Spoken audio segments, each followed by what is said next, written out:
Okay, well, I think what we'll do, we'll kick off now because we don't want to delay things too much if people join, new people join the show. So welcome to everybody who's joined today's webinar. My name's Jez Clark. I'm CEO over at Eden Smith Group, one of the co-founders, and Jane Smith on the call heads up our executive search division for data professionals. I set up today's webinar. I'm really happy about this, actually quite excited because we've got a good audience of very senior people on the call today.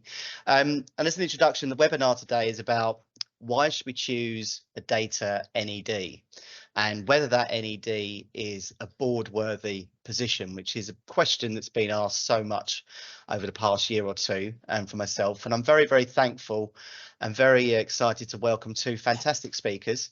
Ladies first, so we have Liz Henderson on the call today. Hi, Liz. Thanks for joining. Hi. Well, Liz is already a data-powered NED, Chief Data and Analytics Officer of many years, data advisor and speaker and mentor to many, currently working as the executive advisor for Capgemini, and also an associate partner with Eden Smith Group. I'm very pleased to say that. And we've also got Atif Ishaq, who is a global data director and a product leader. Hi, Atif. Also an existing NED, has held many previous data product director roles for the likes of GSK, and currently data product director for innovation at Halion. So thank you very much both for presenting today. Really do appreciate that, and I hope there's some good takeaways for everybody that's on the audience. The topic is basically why choose a data NED, and is it board worthy? We're going to start off with you, Liz, with your presentation, which is the vital role of a non-executive director in shaping corporate success with data and digital. So I won't delay anything here, Liz. Please, fire away. Thanks, Jez, for that great introduction. Hello, everybody. Okay, let's get started. Oh, that wasn't one of my slides. Next slide, please. Okay, so I'm not going to do the introduction again, but why I'm leaving this up is I'm going to ask you two questions. So Krista's put a survey together that will appear in your chat. The first question is, do you have a CDO or CDAO, senior leader, who's accountable for your data in your organisation?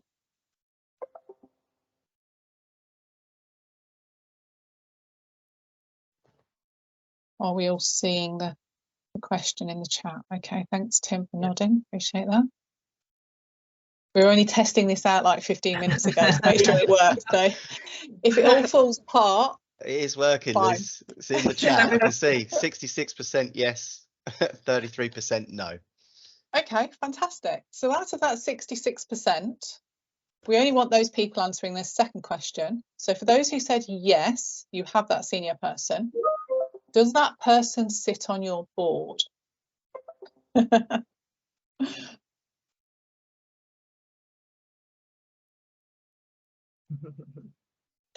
Tim, what are you seeing? Clapping about something? Because he knew what the answer was going to be.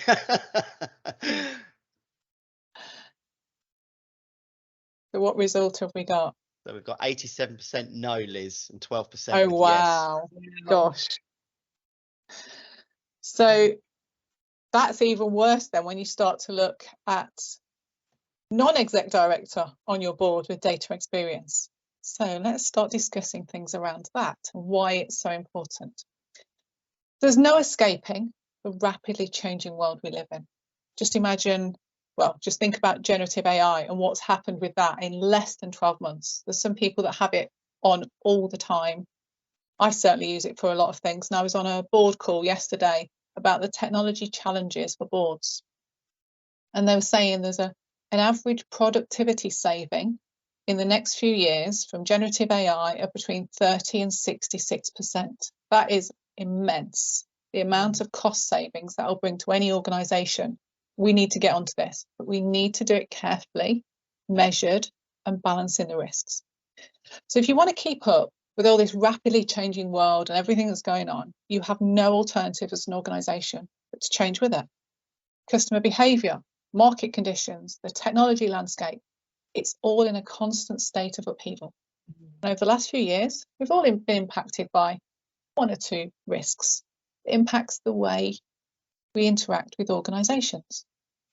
And what's interesting on this slide, and I actually find it fascinating because I'm just geeky, is how the World Economic Forum have connected all these global risks. Nothing happens in isolation. And there's a Newton's law about the symmetry of nature. Don't ask me any more details about it because I don't, but I knew there's got to be something out there that talks about things not happening in a bubble. And that's when I found Newton's law, which was quite fascinating. So these are the types of risks. Yeah, I'm showing my geekiness. These are the types of risks that a board needs to be considering. Now, you may not know, but how many of you think that RAC, or as I call it, aeroconcrete, was on your risk register for your board? What about generative AI or AI in general? How many have put that on their risk register? Because although there's massive benefits, there's massive risks to organisations as well. We need to be considering that. And then if we look at inflation and the cost of living crisis and the impacts of that, I was watching an interview recently, let me get this right, the global head of research from the world's leading provider of soft commodities and logistics. She was talking about how stubborn inflation will potentially be, and it could potentially go up. And some of the reasons behind that are things we're experiencing all the time. So, for example, the Panama Canal. Not sure if you're aware, that's the one between North and South America. The heat wave has reduced the level of water, which means the ships can't go through fully loaded because they just bottom out on the bottom of the canal. So they're having to take the containers off the ships and transport them by very expensive trains or lorries. And that's going to increase the price of goods. Then the impact of the heat wave on our food supplies. You've probably seen some of this on the news. There's actually no peaches in Georgia, USA. I'm not too worried about peaches, I prefer nectarines, but it has a massive impact on the world. The vineyards probably has an impact on a wider audience. In La Palma, in Spain, they've all been burnt by the wildfires, so that impacts the wine distribution. And then if you're a fan of rice, India provides 40% of the world's rice. They've banned exports. Now, I don't want to set off all these hundreds of people going to buy tons and tons of rice, keep them going for next year. But there are problems still going on. And I think, well, from what I've heard, we are going to struggle with inflation, and that impacts boards as well and organisations. So with all these global risks to manoeuvre, having digital transformation to help you understand the risks and the benefits that your data can bring, no doubt assist your organisation in keeping up with the rapidly changing world. Next slide, please.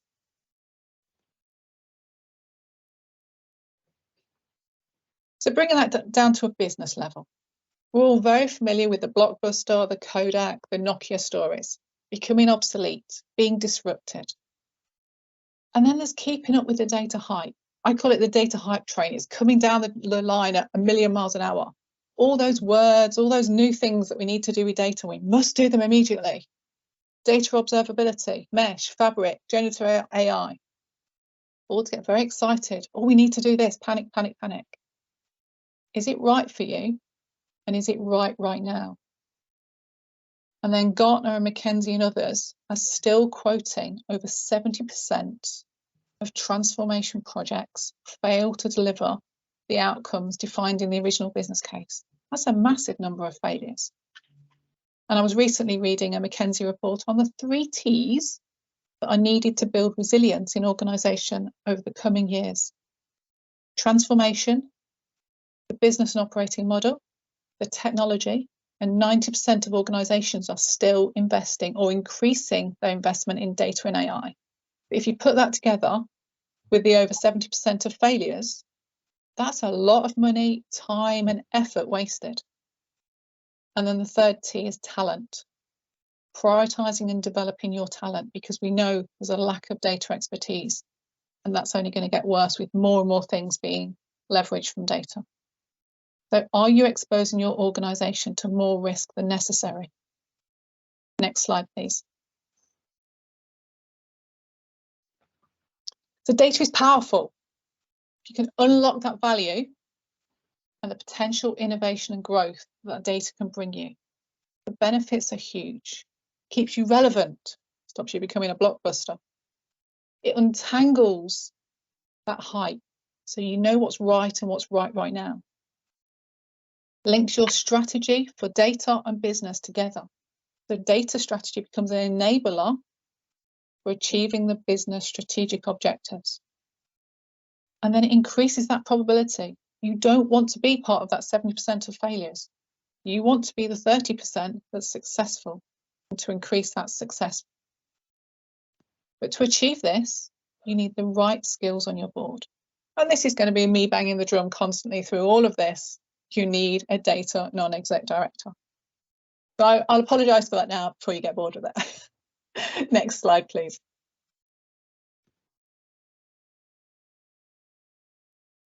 The competitive world of toilet paper. Now, believe it or not, this is a massively competitive world. And I only learned about this quite recently. I was like, wow. So the branded, known branded toilet paper is made from the same raw material. You can see an image in the inset there in the black and white picture of an enormous roll of the raw material. And there's a little man by the stairs, and you can see how big that man is compared to the roll of raw material. And I was trying to get some dimensions that either it gets you to the moon 5 times or whatever, but I couldn't actually find dimensions. They're so big, they only sell them by the ton. Now, the own branded factory makes all of our own branded, or the own branded manufacturer makes all of our own branded toilet paper for all the brands. So Aldi, Tesco's, etc., etc. The difference between own branded and branded, and the competitive advantage own branded have, is they've fully automated their factory. They get through 1,000 of those rolls a week. Now that to me just blows my mind of how many that is. That's just vast amounts of paper. But for them to be fully automated, yes, they need digital transformation and they need data to achieve that. But that's the only way they've been more and more successful than branded, which I think is fantastic. Next slide, please.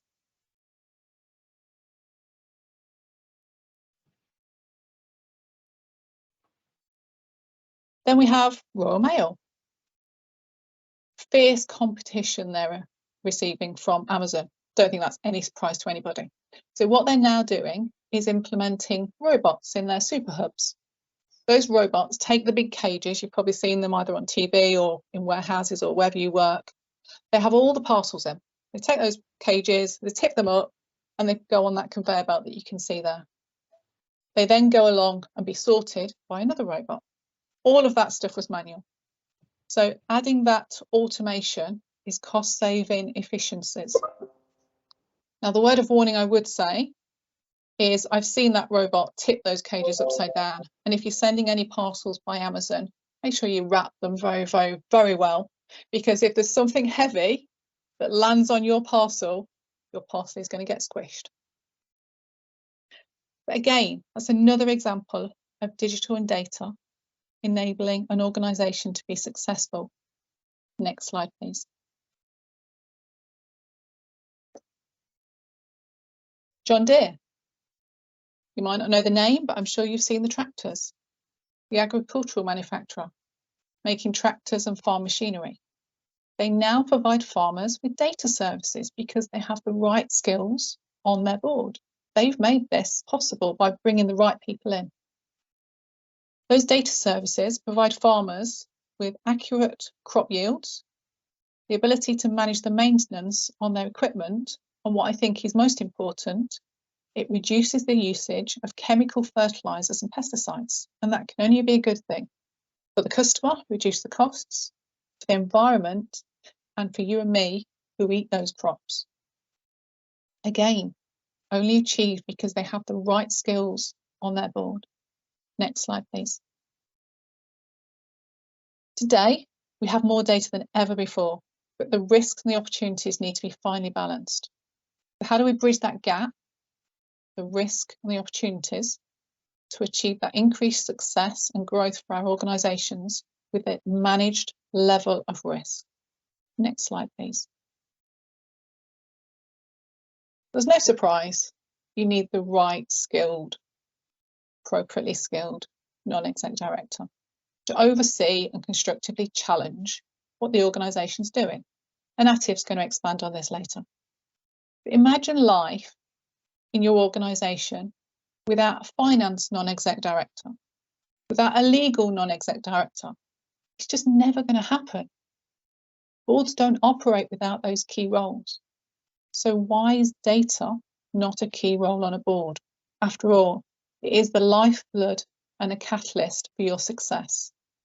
What more could you accomplish with a data experienced NED on your board? Next slide, please. And I'll leave you with one final point. Will your company become obsolete, or will you find your non-exec director with data and digital expertise today? Next slide, please. And thank you for your time. Thank you very much, Liz. My brain is thinking now. I think, yeah, I mean, we'll go to takeaways later, but that's very insightful, and I didn't have any knowledge of those examples that you just put in front of us around the toilet paper and the John Deere manufacturer and agricultural business and all that sort of stuff. So no, brilliant. Thank you very much. I think what we're going to do is we go questions at the end. So we'll move into Atif's presentation of Midsummer Night's board. So thank you very much, Liz, and over to you, Atif. Brilliant, thanks, Jez, and thanks, Liz, for that presentation. I'm going to take a slightly different tact on this. So Liz has, very articulately explained, why boards should have a NED role that has expertise in data and digital. And I think if you weren't convinced before the start of this presentation, you certainly should be now. So what I'm going to talk to you about is a bit about my experience of how do you get that NED role? How do you help boards realize that? Because it's not easy, right? I don't know how many of the audience have, applied for NED roles or are a NED. You'd think it's fairly straightforward and there's a big demand, which there is, but actually it's also a very competitive landscape as well. So I'm going to share a bit of sort of tips of what I did and how I secured my first NED role. So briefly talking about the outcomes of the session, the routes to becoming a NED, how do you find it, and then also considerations when applying for NED roles, something I hadn't necessarily considered before, but then whilst talking to people on my journey to my NED role, what I came across, and also once I had my NED role, the advice that was given to me as well. So next slide, please. So I am an associate non-executive director, and for those who aren't familiar with that term, I'm just going to briefly touch upon that. So an associate non-exec director generally is a role that you see within the NHS. I've not really seen it in any other industry or sector, very much sort of NHS specific from what I've seen. And essentially they operate as a full member of the board team, right? But they don't necessarily have the same degree of accountability. And the other thing that they don't have is the ability to vote on matters. So that is sort of the core differences, and I've put some references in here where you can sort of look up a bit more, but essentially those are the core things. So by all sort of extents and purposes, I am a NED. I simply can't vote on any matters. To date, there hasn't been actually any voting needed on any of the boards. It's usually a discussion and conversation. So but watch this space. Maybe sometime that'll come up and should I be able to vote or not? Particularly if it's a digital data matter, right? The first thing I'm going to touch upon is whether you should NED or not. So, should your first sort of opportunity be as a NED? And it's something to consider, and you'd usually sort of think, well, that's the obvious bit, go straight in as a NED, build that experience up, and then from once you've got your first one, you can then get your second, third, and build that portfolio of NED roles if that's what you desire. What I would say is that there is another route that people don't necessarily consider, And certainly, individuals with sort of at my level within an organization, where actually going in as a trustee or a governor could be very helpful to you to get that experience of working at a board level, because it is different. You may be working at a board level now, perhaps in your organization, though looking at the poll, I find that hard to believe. But you may well be. However, working as an exec in a board role versus working as a non-exec are quite different, and I'll come on to that sort of a bit later on. But another way to sort of think about this is whether maybe being a trustee of a charity or a governor of a school or an academy might be the route that you take to get to that eventual NED role. And it's certainly the path that I was exploring when I was sort of offered my NED role. I was in the midst of interviewing for a trustee role for a charity, a healthcare charity, before I sort of got my NED role. So it's something to bear in mind.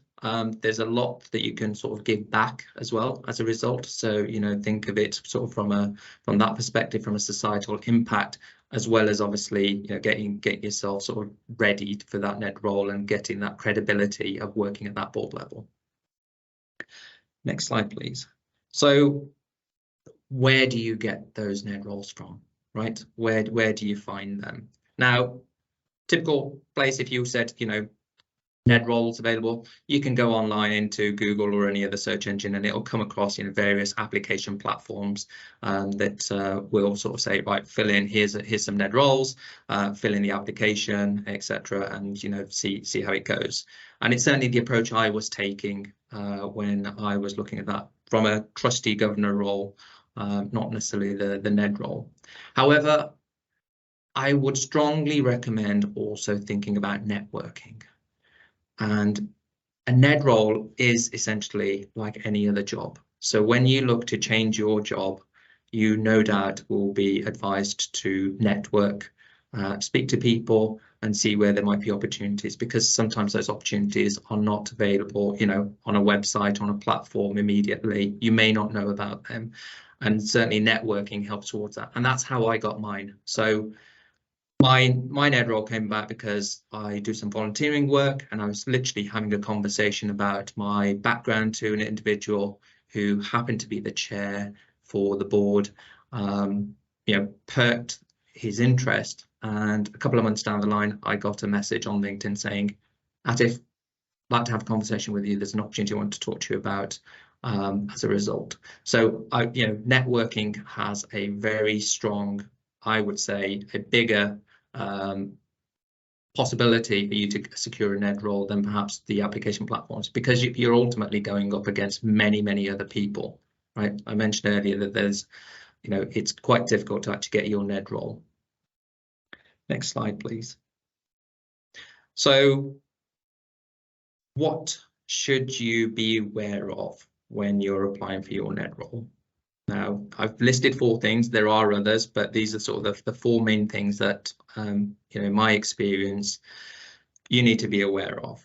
People think, getting a NED role, fantastic, I'm going to get paid to literally do 2 or 3 days a month, and, it's great, and I can do a few of those, and, that's my sort of, overall annual salary sorted for literally doing half a month's work. Yeah, that could happen. There are individuals who have been very successful in doing that, but I wouldn't say that's the majority. Have a look and have a realistic view about the time commitment that will be required to be a NED. It's not just about attending the board once a month, right? There are other things that you need to factor in, which won't come out of that sort of 2 days or 3 days that the chair will say, yeah, you only need 2 to 3 days, right? There's the reading of the papers before the board meetings. Now, I attended board last week, and there were 3 separate sort of meetings for that day. Each meeting had a set of papers. The one set of papers was 200 pages long. The other one was 100, and the third was, I think, 30. And I had to read through all of them, digest that information, be prepared with any questions, challenges, etc. And sometimes those board papers, you know, with the best will in the world, won't come to you a week before for you to be able to do that. They may come literally the night before. And I did have one of the papers updated at literally at, I think, 6 p.m. So I ended up sitting down at 9 p.m. to read those. So have a think about the time commitment, you know, around sort of reading board papers, also attending subcommittees, because it's likely that you won't just be on the main board, that you will also be asked to be on the subcommittees. I'm on 2 subcommittees.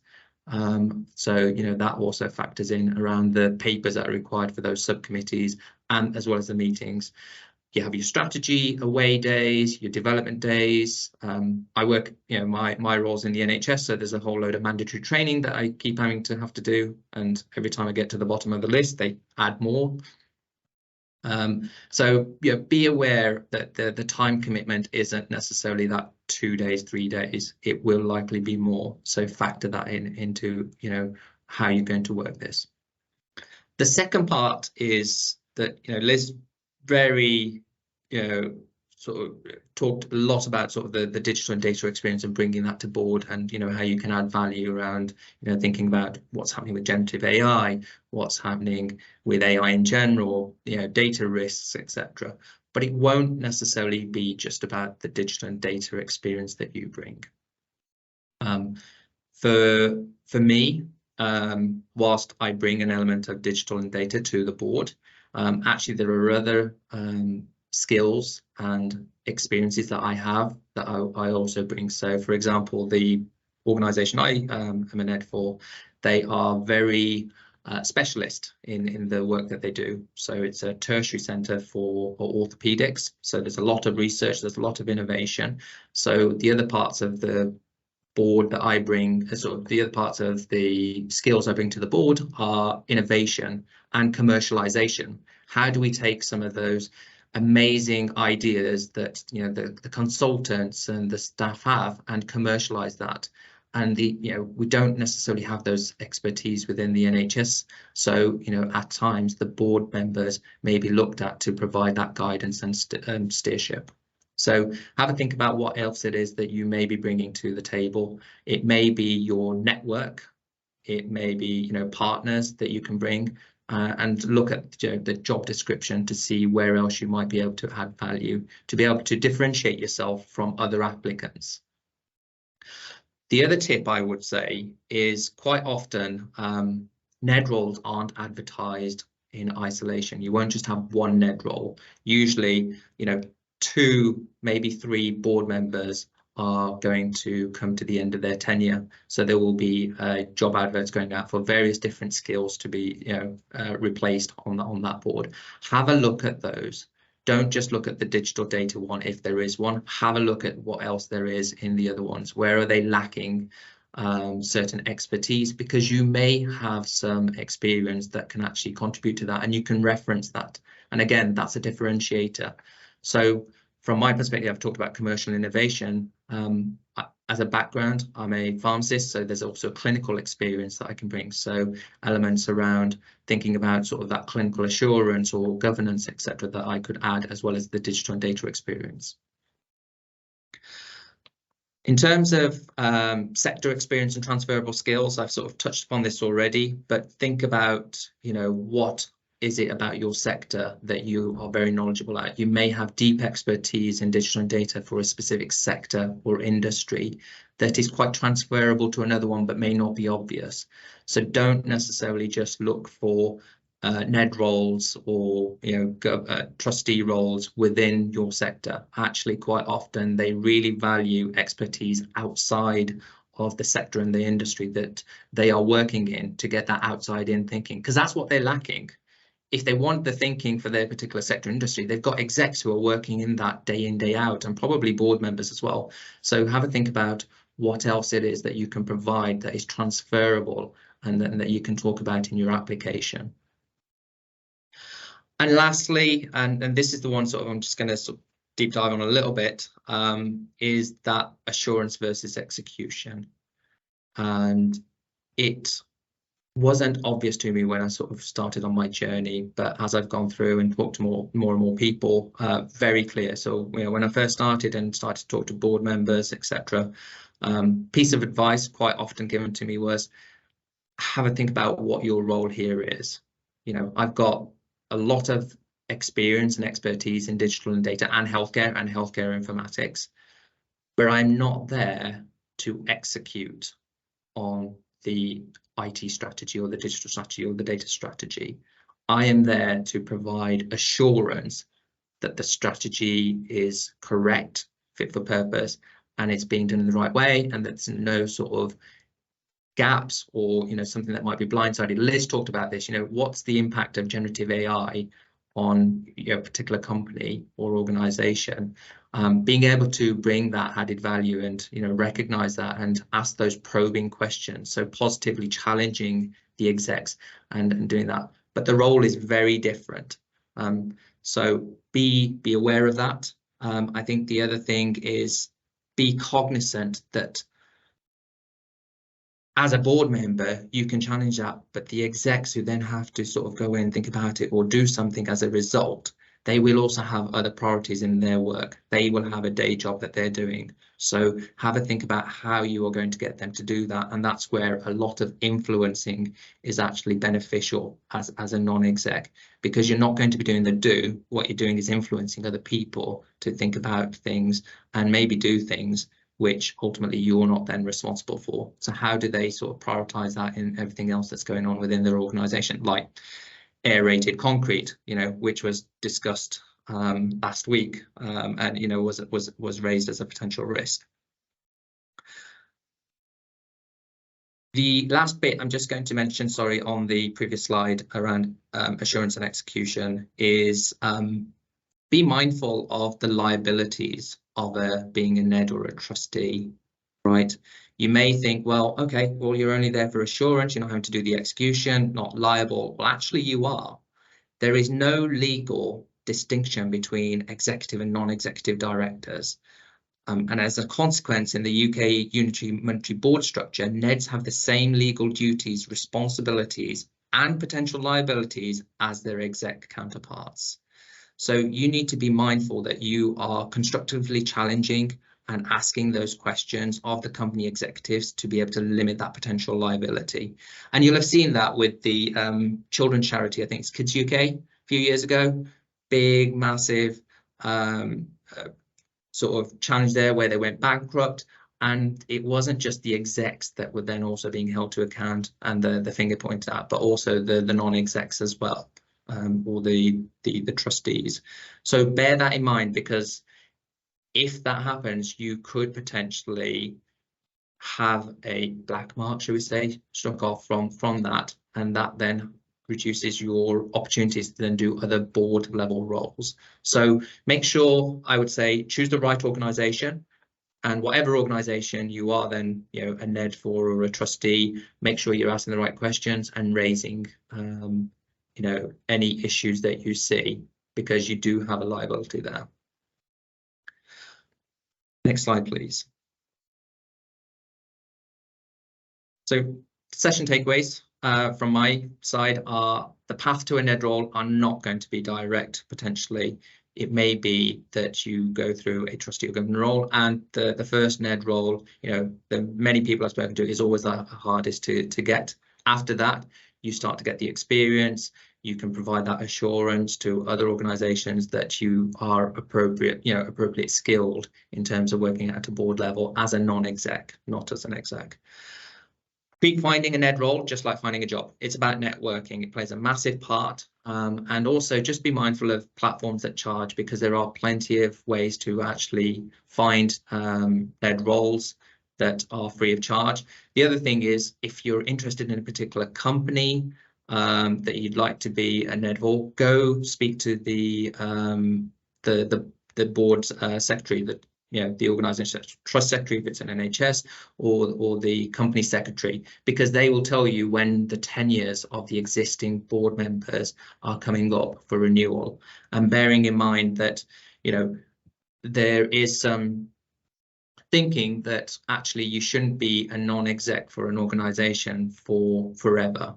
right? Because otherwise there is an element of institutionalization and you're not providing that outside in, that different perspective to that. So usually most board sort of NED roles, they have a 3-year tenure and you can probably do it, you know, repeat it twice or 3 times, and then they do look for new NED roles. So have that conversation with those organisation secretaries to see, you know, when that might be coming up, because you may have an opportunity.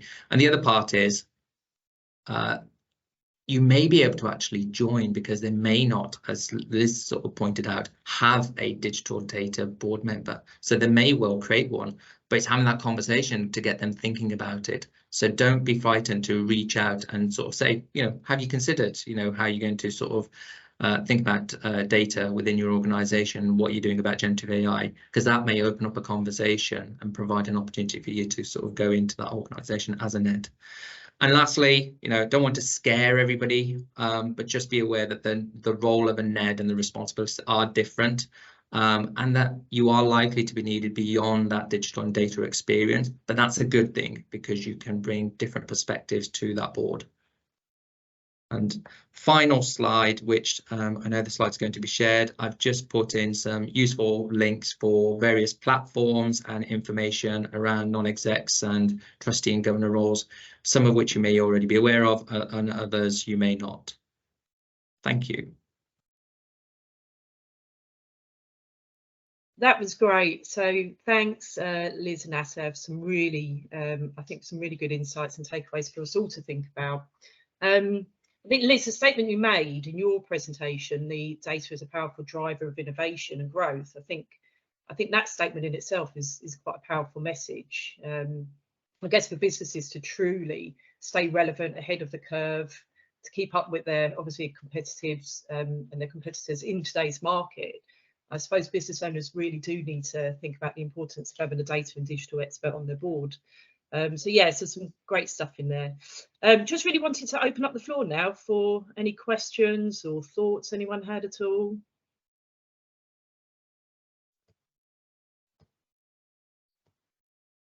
I think Stuart. Yeah, if I can work out the turn myself off mute, thank you. Thanks very much for the presentations. That was really useful. I am well, I'm sold on the need for data. You know, as a data guy, I'm sold for the need to have data guys, data representation, digital representation on boards. I guess the question I've got, and I kind of open this up really, is there's a bit of a wading through treacle moment, isn't there? So we're talking about an area that businesses generally don't understand. Certainly in my sort of 30 years of consulting, you know, constantly having similar conversations with you know, traditional organizations, startup organizations around the benefits that you can attribute to digital and data transformation, you know, whether you believe the 70% failure stat or not. No question, it is a source of competitive advantage if it's used well. But boards are quite traditional, aren't they? He says, not ever having sat on a board. So if you want a board to therefore kind of change its makeup or add to its makeup, it requires quite a forward-thinking chairman, doesn't it? And so I guess the question I've got is, you know, what's the experience of the panel or you know, around that, you know, because it requires someone to want to go first, and that for me is the biggest challenge. Is some organizations sort of get it, but they're not really ready to lean in, and to lean in at the very senior level requires quite a forward-thinking chairman. So how do you go about influencing that? Is that a thing you can even influence, or does it just require you to be in the right place at the right time? What do you think, Liz? You're absolutely right, Stuart. Data is a blind spot. They just think, they press the magic button, wave their magic wand, and it's all absolutely fine. Yeah. And with the sustainability regulations coming in, there's going to be a lot of shocks in a lot of companies. Have we got the data? GDPR didn't help data like everybody thought it would. Sustainability is not going to help data. Let's not be under any illusions. This is why I do this stuff, and it's great to work with Jez on this stuff, to keep banging that drum, because that's the only way we're going to get there. Yes, there are some senior people that really look at this and think about it, and it's right. I mean, take John Deere, for example. But there, as you say, you're absolutely right. It's very few and far between. But unless we start banging that drum and talking about it, we're never going to get there. So we've got to start somewhere. So I'm going to be a bit cheeky. I've got a sort of follow-up to that. Having been effectively a chief data officer before and a consultant for a number of years, one of the challenges is that no chief data, head of data, lead of data role is created equal. And sometimes that comes down to the maturity of the organisation for knowing what they need to ask for, which is a really good example of why a NED advisor could be really powerful in that respect, so that you don't set yourself up by trying to put square pegs into round holes. Is the same true here, that NEDs really need to be helping organisations to drive how to set themselves up for success? Is one thing saying, well, you've got all this data, if only you could make use of it, but sometimes it's how you're organised to do that as well, and making sure that you're hiring or even supporting those that you're bringing in to lead the data agenda in an execution role to be able to succeed. And I see that a lot as a consultant, that you know, people are hired in with a yeah, of course we want you to come and make us a data-driven organisation, and organisations don't really understand what it takes to do that. They don't really understand that it's not a destination. It's a way of being, if you like, and so it requires you to think differently, and it requires you to maybe hire people that aren't traditional fits to your organisation. And I think that for me is a critical thing. So on the one hand, you've got data teams in businesses that are coming up against their exec for one reason or another, either because they can't articulate the business value of what they're doing, or because the exec don't really understand or buy into the fact that they can really drive benefit from data and what it takes to do that. So there's a bit of chicken and egg here, isn't there? Or is there? Am I misreading something here? And maybe I'm asking the same question twice. Where you've got, you know, on the one hand, you've got potentially data teams that are plugging away, building reports or whatever they're doing, doesn't really make you data driven, doesn't change the game, and you've got the exec getting frustrated, but they're still not going to their NED team and saying, what are we missing? And how do you influence that conversation? Because you kind of need to be in there to be able to influence it. But if there isn't a data NED there to do that work, how do you get people to really make that change, I guess, is the question. Because it's something I've seen with particularly with PE-backed organisations, where they have promised the world to their investors that they're going to be data driven, but they're not really prepared to make that step, or really prepared to make those hires. Absolutely. I mean, the question that I had, you don't get a board without a finance NED. You don't get a board without a legal NED. Why do we just forget data when it is the centre of any organisation these days? All we can do, and all I can ask, is that everybody on this call and everybody you speak to, all we can do is keep asking the question, prompting people, nudging people. I mean, don't forget, data is pretty new as an organisational activity in comparison to everything else that goes on in an organisation. So we've still got to just keep banging that drum and keeping that message going. But yeah, absolutely agree with everything you said, Stuart. It's just a journey we're on. I think just to build on that, I would say you're right, it's difficult unless you've got that forward-thinking chair to sort of open up that opportunity. You are going to have to create that yourself at times. And the way to do that is by asking those questions as an outsider to that. So, you know, engaging with that particular organisation that you might be interested in and saying to them, what are you doing about generative AI, or how are you sort of, you know, achieving this, or have you thought about X, Y, Z, and sort of starting them to start thinking about, well, okay, we haven't thought about that. How are we going to do that? Mm. You know, my organisation that I'm sort of working for, you know, I think that they're happy for me to say they didn't necessarily have that experience on the board, and they're currently going through a very big digital transformation within the organisation, and they don't have the board expertise, which is why I sort of came about. But it came about as a result that nobody was really challenging what was happening or able to. So if you can go in and start saying, well, you know, I see you're your annual report says you're going to be going on a 300 million digital transformation journey. How are you going to do that? I don't see any representation on your board to make sure that you've got the right assurance and governance there. Yeah. That opens a door to then have a conversation and say, well, do you want to come in and sort of talk to me a bit more about what you feel is missing? And it might be that you don't have a forward-thinking chair, but you might have another NED on the board that you can have a dialogue with, to be able to then influence the board to say, actually, I think we do need some NED representation here on that particular area. Okay, thank you. That's helpful. It all goes back to that networking that you talked about, Atif, really, and just ensuring, you know, you're attending different events, you're having these conversations, you know, you're attending webinars, you're just, as Liz said, just banging that drum, really. You know, we've seen so many changes in data, even just over the last 5-10 years, and more companies understanding the importance of becoming more data driven. So, you know, hopefully we'll see a bit more of an uptake, and we'll do another poll maybe in the future, and hopefully we'll see more CDOs on boards. So Tim, I think you had your hand up. Yeah, thanks very much, Jane. I love this. Thank you very much, Liz and Atif.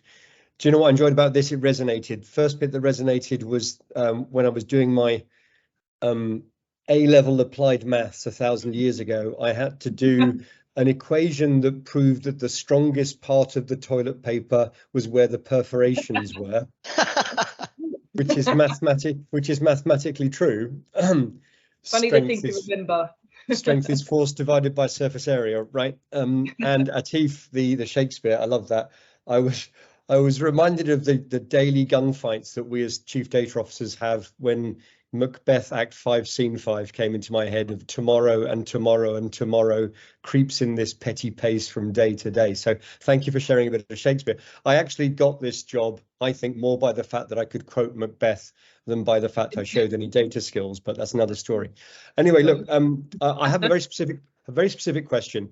I'm in my 4th go now at being either a chief data officer or a chief analytics officer.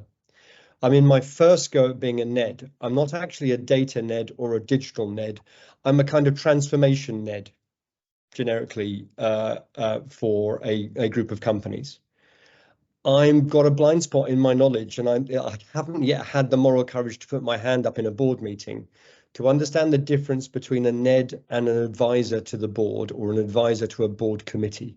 Can you just help me with that so I don't look stupid in public? I'm happy to look stupid in this public, but not on my own board.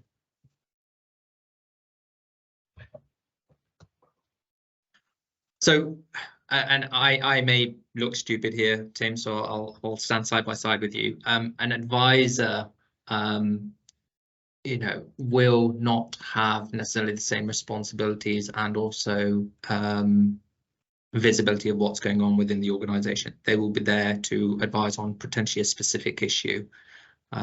If I think about, you know, Haleon, where I work, we have a digital advisory board, which is different to our, you know, company board.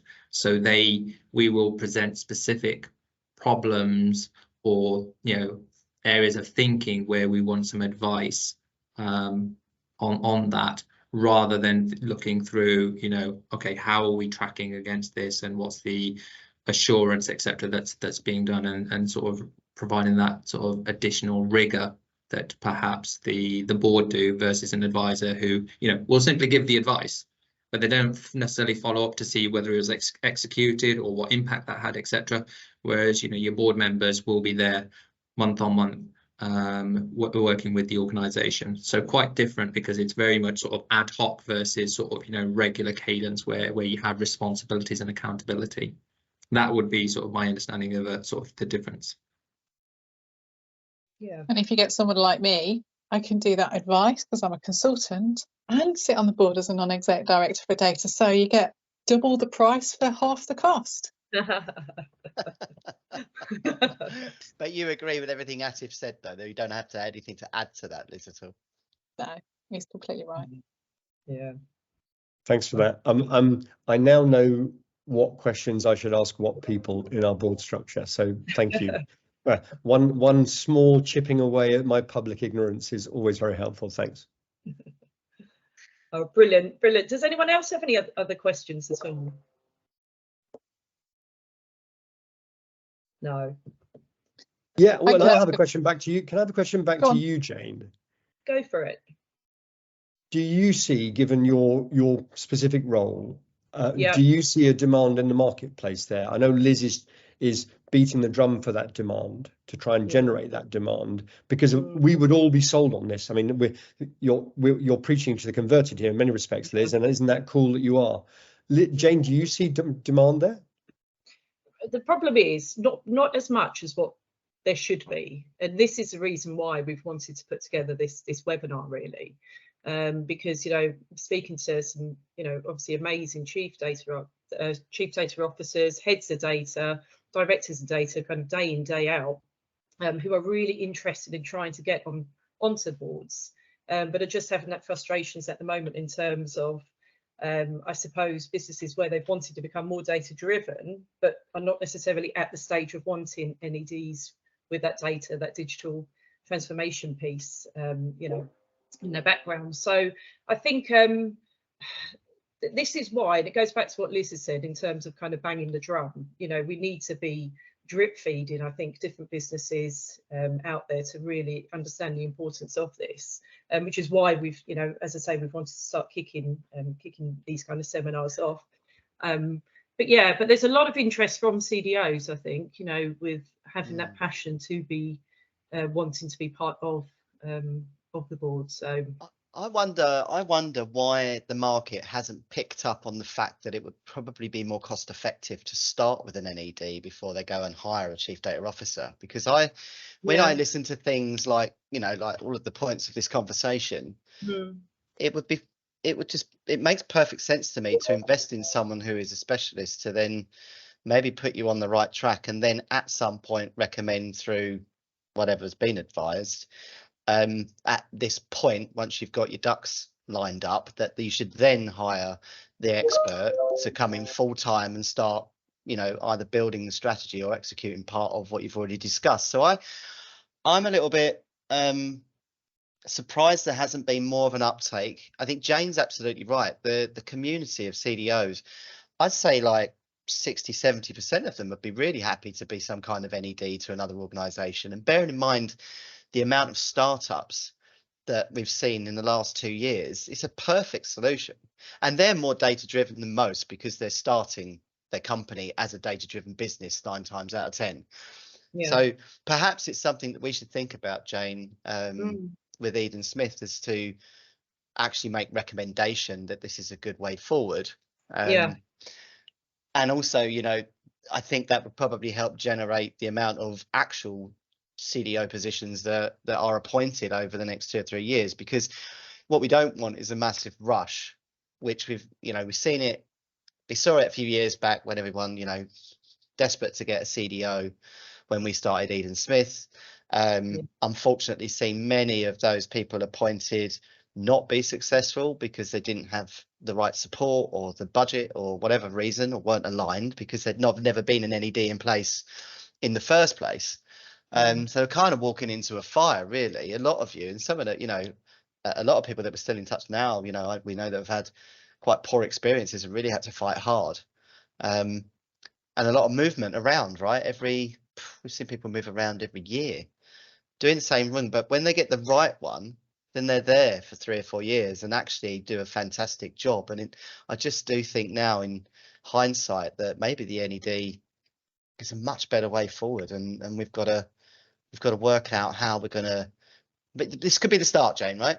So you guys on the call, if you're interested, you know, why don't we start thinking about building that NED community of those of you that are really, really actually interested, in line with what Atif said about if you've actually considered all of the things and the commitments you will have to make and what it means to be an NED, and you still tick that box and say, yes, I'm happy, then we bring you all into a little ES community there, which we can promote on your behalf, because we have some great people like Liz as well already working with us as a partner, and we can go from there. I think it's a good opportunity, really.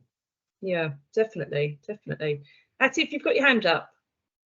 I'm just going to sort of build upon that a little bit and say, sometimes the way to sort of convince organizations is actually looking at what their competitors are doing. and actually sort of saying, well, you know, you can have that conversation. Well, our competitor does have that expertise. Why do we not? And usually that sort of gets the attention of execs and boards as well, because, you know, particularly if that competitor is sort of being a bit more successful or successful in sort of area around it, sort of digital, is having that. So it might be worth actually just doing some general research to see which organizations have got them, and, you know, creating those case studies similar to sort of what Liz has, you know, done in her presentation with like John Deere and Royal Mail, etc. But actually using that as a mechanism to put the spotlight onto organizations that don't have it, to get them to actually think about it. Yeah. You could also say, and Wilco didn't have it, and look what happened to them. It's a good point. It's a good point. Spot on. Just aware of time, but Mark, you've got your hand up. It's just a quick one, really. What I'm finding within the banking industry, that's where I work, is regs driving the actual board membership. There's the just recently our technology committee and board committee has changed to data and technology. And so as the regs of regulators are now focusing on data, that seems to be driving the type of membership. So as I said, just recently we have appointed an ex-CIO onto board, which is positive. So it's not specifically data, but it's more technology. But as I said, we seem to be getting a bit more focused. So I think the other thing will be the regular, the PRA and the FCA. These are the people who will be driving that membership as well at board as well. Yeah, it's a really good point, Mark. It really is. It's a step in the right direction, right? So it is. Yeah. Are we so Jane, just before you sort of tie things up, are we all happy that if we run another one of these and we start putting a little bit of content together and sharing some experience of NEDs and all that sort of stuff, that you would all be interested in joining future webinars that Jane sets up? I would. Brilliant. Yes, please. definitely look into that then. It's yeah, it's been really good. It's been really kind of insightful, and you know, we've gone over, obviously, you know, some really interesting stuff about bridging the risk and the opportunity, and understanding how obviously NEDs can drive digital transformation, and some good advice, Atif, from you as well, in terms of you know, just becoming an NED. So just wanted to say thanks again to everyone for attending, and thanks Liz and Atif as well. Really appreciate your time today.